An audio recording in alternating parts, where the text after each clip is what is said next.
Good morning to everyone, dear students, and today welcome to set level lecture number 10.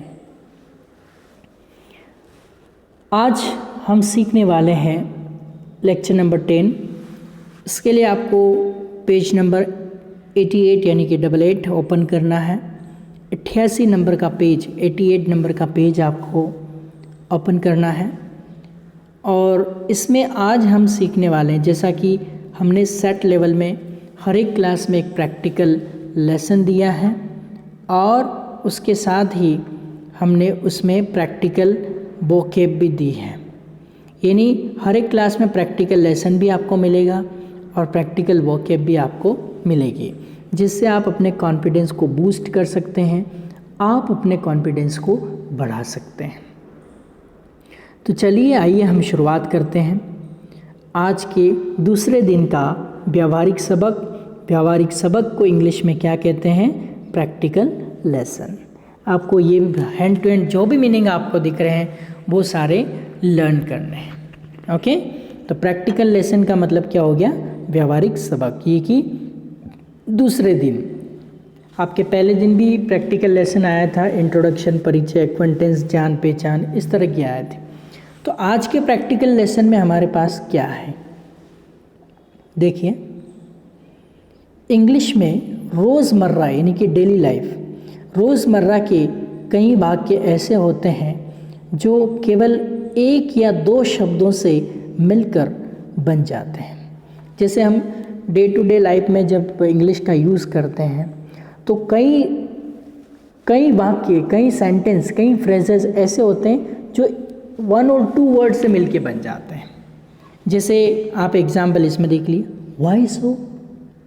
Y सो यानी कि ऐसा क्यों. अब ये दो शब्दों से मिलके बना. देखो, वाई और सो, ये दो शब्द मिलके वाक्य बन गया, है ना.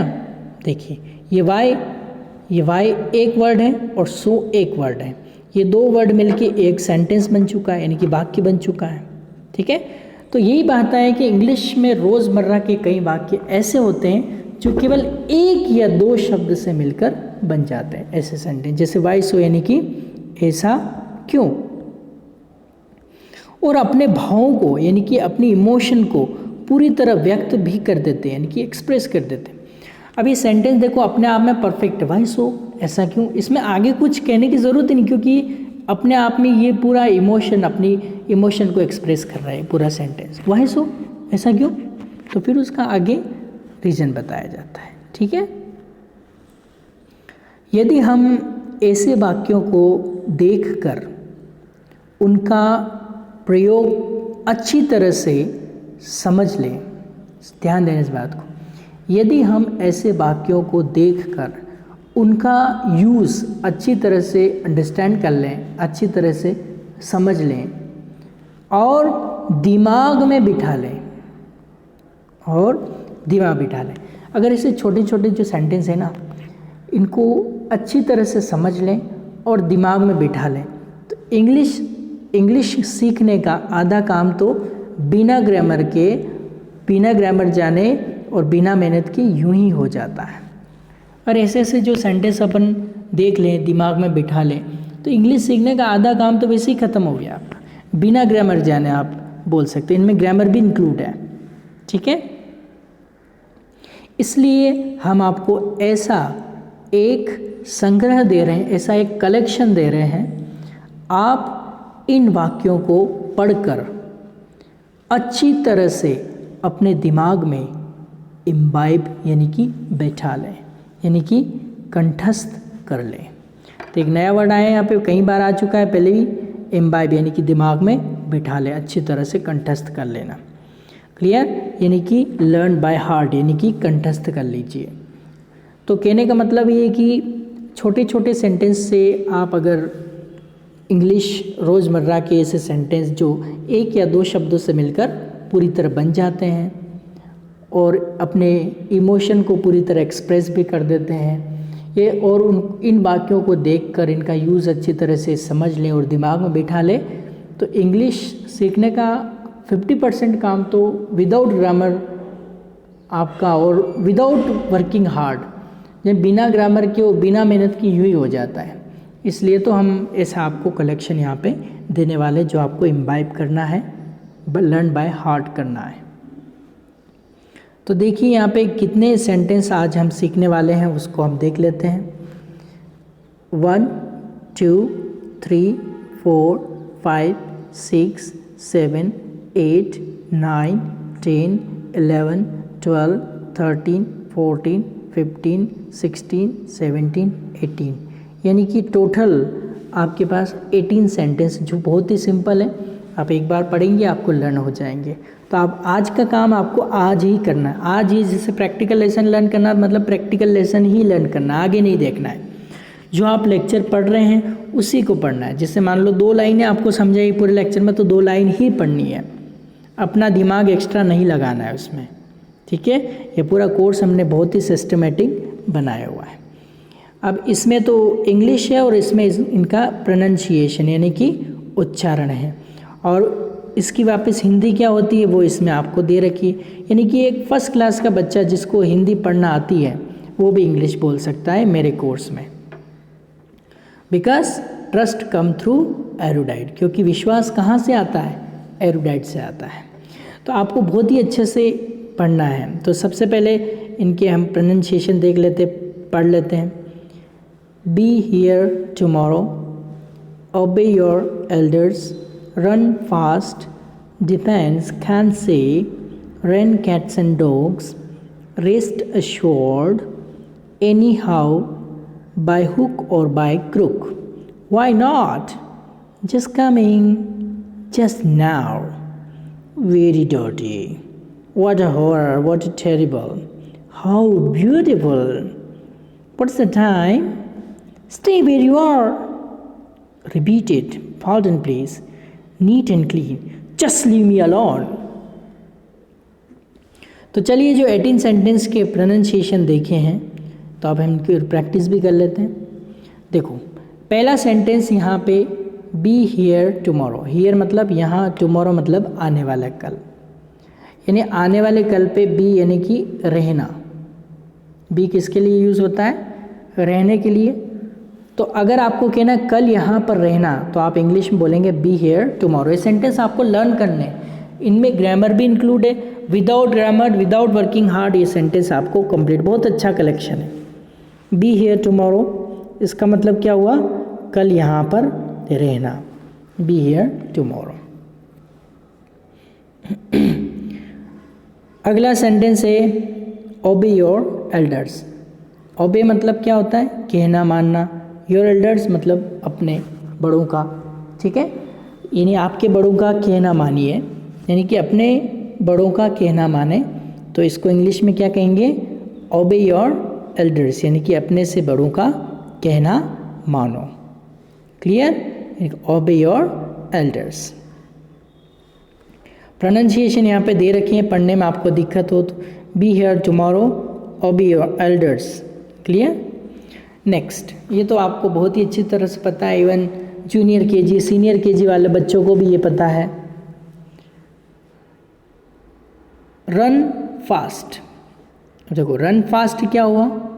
रन मतलब दौड़ो, फास्ट मतलब तेज, तो इसका मतलब हुआ तेज दौड़। देखिए आप, ये रहा इसका मतलब तेज दौड़ो, ये इसका प्रोनंसिएशन। अगला आपका है डिपेंड्स, कांट से। डिपेंड्स मतलब निर्भर करता है, कह नहीं सकता। देखो डिपेंड में एस लग रहा है तो पीछे ता है, निकालना है। डिपेंड करता है, देखो ग्रामर इसमें इंक्लूड है। डिपेंड्स, कैन से, कह नहीं सकता, तो ग्रामर ऑलरेडी इसमें इंक्लूड है, आपको मेहनत करने की ज़रूरत नहीं है। डिपेंड्स कैन से मतलब निर्भर करता है, कह नहीं सकता। जैसे बारिश आएगी क्या आज? डिपेंड्स कैन से, इसका मतलब ये तो मौसम के ऊपर निर्भर करता है, मैं नहीं कह सकता। तो इस अर्थ में हम यूज़ करते हैं, कहीं भी इसको आप यूज़ कर सकते हैं। ज़रूरी नहीं आप रेन में यूज़ करें, कहीं भी आप यूज़ कर सकते हैं। अब देखो रेन का मतलब क्या होता है? बारिश होना। अब देखो ये कैट से है, कैट मतलब बिल्ली, और कैट में से लग रहा है बिल्लियाँ, और डॉग मतलब कुत्ता, और डॉग में एस लग रहा कुत्ते। तो कैट्स एंड डॉग्स मतलब क्या होता है, बिल्लियाँ और कुत्ते, और रेन मतलब बारिश। तो ये सेंटेंस कुछ अजीब सा लग रहा है। कुत्ते, बिल्ली, घोड़े, जानवरों ने बहुत सारी कहावतें, बहुत सारे सेंटेंसेस, बहुत सारी फ्रेजेस इंग्लिश लैंग्वेज को दिए हैं। बहुत सारे जानवरों ने बहुत सारे सेंटेंस इंग्लिश लैंग्वेज को दिए हैं। अब इसका मतलब तो ये हुआ बारिश, बिल्लियाँ और कुत्ते, इसका तो कोई सेंस नहीं हो रहा है। तो इसका मतलब है मूसलाधार बारिश होना। मूसलाधार मतलब एक धार लगातार बारिश हो रही है, भारी बारिश हो रही है, तो उसको हम कहते हैं रेन, कैट्स एंड डॉग्स। देखो ये यहाँ पे अलग वर्ड हो गया, रेन, कैट्स एंड डॉग्स। अब इसका मतलब क्या हुआ, मूसलाधार बारिश होना। अब कई लोगों को नहीं पता है तो उसका अर्थ कुछ और निकाल देते हैं। ऐसा कहा जाता है a little knowledge is a dangerous things, यानी कि आधा ज्ञान अगर आपको है तो आपके लिए संकट बन सकता है, जिसको कहते हैं आधा ज्ञान संकट का सामान। तो कभी भी अधूरा नॉलेज नहीं लेना, हर चीज़ का पूरा नॉलेज लेना है। तो मूसलाधार बारिश होना, तो इसको हम क्या कह सकते हैं, rain, cats and dogs. Rest assured. अब ये अश्योर्ड वर्ड आपने कहाँ सुना, आपके घर के अंदर LIC की बीमा पॉलिसी होगी, उसको आप आज ही उठाइएगा और उसमें लिखा हुआ होगा SUM, सम मतलब अमाउंट, अश्योर्ड मतलब निश्चित रूप से इतने रकम तो आपको मिलेगी। सम अश्योर्ड मतलब इतने पैसे तो आपको मिलेंगे ही। जैसे मान लो आप 800 या 900 रुपीज़ पर मंथ आप डिपॉजिट कर रहे हैं, तो आपको 2 लाख रुपीज़ तो सम अश्योर्ड है। जब पॉलिसी आपकी पूरी हो जाएगी, आपका पैसा पक जाएगा, मैच्योर हो जाएगा, तब आपको इतना अश्योर्ड है कि उतना पैसा तो आपको मिलेगा ही मिलेगा। तो अश्योर्ड का मतलब निश्चित रूप से। तो इसी से हमारा एक सेंटेंस बनाए, रेस्ट अश्योर्ड। इसका मतलब क्या हुआ, रेस्ट अश्योर्ड मतलब निश्चिंत रहो, आपको चिंता करने की ज़रूरत नहीं है, निश्चिंत रहो। तो निश्चिंत रहो को इंग्लिश में हम क्या कह सकते हैं, रेस्ट अश्योर्ड। रेस्ट अश्योर्ड बोलिए इसको, रेस्ट अश्योर्ड यानी कि निश्चिंत रहो। ये आज का प्रैक्टिकल लेसन आज ही कंप्लीट होना चाहिए। जो आज का काम कल पे छोड़ता है, वरना तो आज कंप्लीट कर पाता और ना ही कल कंप्लीट कर पाता है। If one who leaves today's work on tomorrow neither finish today nor tomorrow. तो ये बात आपको ध्यान रखनी है। क्लियर? ओके, बहुत ही बढ़िया कहावत है। तो आपको इनको एनी हाउ लर्न करना है। ये जो आपके प्रैक्टिकल लेसन है ये सारे, इनको आपको एनी हाउ लर्न करना है, यानी कि किसी भी तरह। और किसी भी तरह का एक बहुत ही प्यारा वर्ड, इसको मैं बहुत ज़्यादा यूज़ करता हूँ, बाय हुक और बाय क्रुक। बाय हुक और by crook, I want this these all sentences completed in your mind. by hook और by crook मतलब किसी भी तरह से, एन केन प्रकारेण, किसी भी तरह से। तो किसी भी तरह के लिए 2 वर्ड यहाँ पे यूज़ होते हैं। तो एक तो एनी हाउ और एक आपका है बाय हुक और बाय क्रुक। ठीक है, तो ये भी अच्छा सेंटेंस है, आप इसको लर्न कर सकते हैं।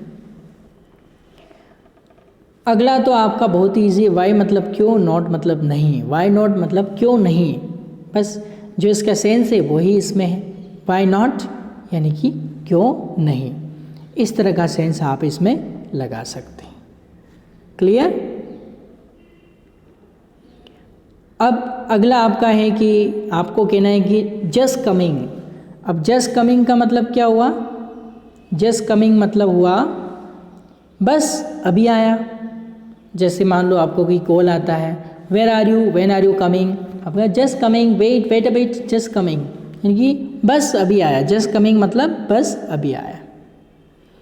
और इसी से है जस्ट नाउ। जैसे आप आता ना फेसबुक पे कि Mohanlal commented on your photo, और नीचे आता है जस्ट नाउ। जस्ट नाउ मतलब बस अभी, तुरंत, 1 मिनट भी नहीं गुजरा उसमें, जस्ट नाउ। और जैसे 1 मिनट हो जाता है तो उसमें आता 1 minute ago, 2 hours ago, 3 hours ago. लेकिन 1 मिनट के पहले पहले है तो जस्ट नाउ, यानी कि बस अभी या अभी तुरंत। इसको इंग्लिश में क्या कहेंगे? Just now. तो दो हो गए आपके। जस्ट कमिंग मतलब बस अभी आया, और जस्ट नाउ मतलब बस अभी। क्लियर? अगला आपका है वेरी डर्टी। वेरी डर्टी मतलब बहुत, वेरी मतलब बहुत, और डर्टी मतलब गंदा, बहुत गंदा, वेरी डर्टी। क्लियर? अगला दो मीनिंग यहाँ पे हैं, एक तो हॉरर और एक टेरिबल। पहले आते ना हॉरर शो यानी डरावने, भयानक। तो हॉरर का मतलब क्या हो गया? भयानक या डरावने।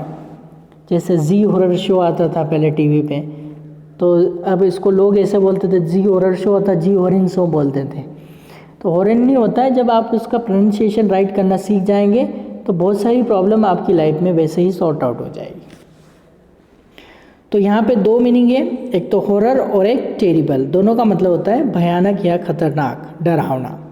व्हाट अ हॉरर या टेरिबल, व्हाट अ हॉरर या टेरिबल। अब इसका मतलब हो गया कितना भयानक। यहाँ पे आप देखिए कि एक्सक्लेमेशन मार्क लगा हुआ है, यानी आश्चर्यबोधक चिन्ह लगा हुआ है, एक्सक्लेमेशन मार्क, यानी कि वंडर हो रहा है, कितना सुंदर, कितना भयानक, इस तरह से। तो देखो अगला जो आ रहा है हाउ ब्यूटीफुल, व्हाट अ या हाउ, ये सब एक्सक्लेमेशन में, यानी कि जब आप ग्रामर पोर्शन पढ़ेंगे तब आपको ये सारे कॉन्सेप्ट क्लियर करवाए जाएंगे। ठीक है? अब इसमें है कि ब्यूटीफुल का मतलब क्या होता है? सुंदर। तो हाउ ब्यूटीफुल, कितना सुंदर। व्हाट अ हॉरर, कितना भयानक। हाउ व्हाट अ ब्यूटीफुल ऐसे भी कह सकते हैं, हाउ नहीं लगा के आप ऐसे बोल सकते हैं व्हाट अ ब्यूटीफुल। ओके, इस तरह से। यहाँ पे हाउ अ हॉरर ऐसा नहीं बोल सकते, व्हाट अ हॉरर। क्लियर? तो कहीं कहीं वो सेंटेंस अपने आप में आपको ध्यान रखना है, कितना भयानक, कितना सुंदर। और व्हाट अ या हाउ यहाँ पे कितना का अर्थ दे रहा है। क्यों? क्योंकि वहाँ पे क्या लगा हुआ है? दोनों में आप देखिए, यहाँ भी एक्सक्लेमेशन मार्क लगा हुआ है, यानी उल्टा आई जो होता है वो एक्सक्लेमेशन मार्क होता है। ये आपको ध्यान रखना, उल्टा आई कौन सा होता है? एक्सक्लेमेशन मार्क होता है। ये आप ध्यान रखेंगे। ठीक है? तो कितना भयानक को क्या कहेंगे? व्हाट अ हॉरर या हाउ टेरिबल। और कितना सुंदर, हाउ ब्यूटीफुल। अब किसी से भी आपको टाइम पूछना है तो व्हाट्स द टाइम, व्हाट्स मतलब इसको खोलेंगे तो इज़ निकलेगा। व्हाट्स मतलब what is, what is, is मतलब what's. Clear? What's the time यानी what is the time. What is the time मतलब क्या समय हुआ। आप आपको कहना है कि आपकी घड़ी में क्या समय हुआ, तो what is the time by your watch, in your watch नहीं आएगा। क्या आएगा? एक एक्स्ट्रा मैं आपको बता रहा हूँ कि अगर आपको पूछना है कि आपकी घड़ी में कितना बजा है तो what's time by your watch आएगा, इन योर वॉच नहीं आता। घड़ी एक साधन है। आपने टाइटैनिक मूवी देखी होगी, तो उसमें वो जो है जो सुसाइड करने जाता है, क्या नाम उसका, रोज़, और जो हीरो रहता है तो वो हीरोइन उसको बोलती है stay where you are, don't come any closer. इसका मतलब स्टे वेयर यू आर मतलब आप जहाँ हो वहीं रुक जाओ, पास मत आओ।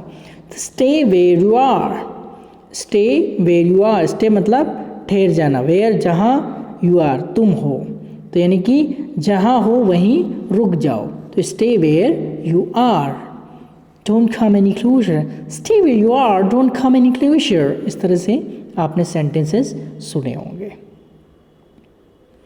अब मान लो कोई चीज़ क्लास में आपको दोहरानी है, तो दोहराने के लिए दो वर्ड यूज़ कर सकते हैं। एक तो आप बोल सकते हैं रिपीट इट। अगर आपको रिपीट इट नहीं बोलना है, बहुत प्यारा सेंटेंस बोलना है, तो आपको बोलना है PARDEN, पार्डन, पार्डन प्लीज़। क्या बोलेंगे? Pardon please. इसका मतलब इसे दोहराइए। क्या बोलेंगे इसको? रिपीट इट या पार्डन प्लीज़ का मतलब क्या हो गया? इसे दोहराइए। अब आपको कैसे रहना चाहिए? नीट एंड क्लीन रहना चाहिए। कैसे रहना चाहिए? Neat and clean. अब नीट एंड क्लीन का मतलब क्या हो गया? साफ सुथरा। क्या हो गया? साफ सुथरा। देखिए नीट एंड क्लीन। अब नीट एंड क्लीन का मतलब क्या हो गया? देखिए इधर नीट एंड क्लीन यानी कि क्या हुआ? साफ सुथरा, बिल्कुल एकदम साफ सुथरा, तो उसे इंग्लिश में कहेंगे नीट एंड क्लीन। अब देखो, जब भी कोई इंसान होता है डिप्रेशन में, तो वो एक सेंटेंस, जब भी कोई इंसान ये सेंटेंस बोल दे कि जस्ट लीव मी अलोन, तो उसको अलोन छोड़ना ही नहीं है। तो जस्ट लीव मी अलोन का मतलब क्या हुआ, मुझे अकेला छोड़ दो। लीव मतलब छोड़ दो, just leave me alone, alone मतलब अकेला, यानी कोई पास में मत रहो। ओके, तो जस्ट लीव मी अलोन, इसका मतलब क्या हुआ, जस्ट लीव मी अलोन, मुझे अकेला छोड़। जस्ट नहीं बोलना, जस्ट स्पोकन में इस तरह जस्ट लीव मी अलोन, कि मुझे अकेला छोड़ दो। ठीक है, तो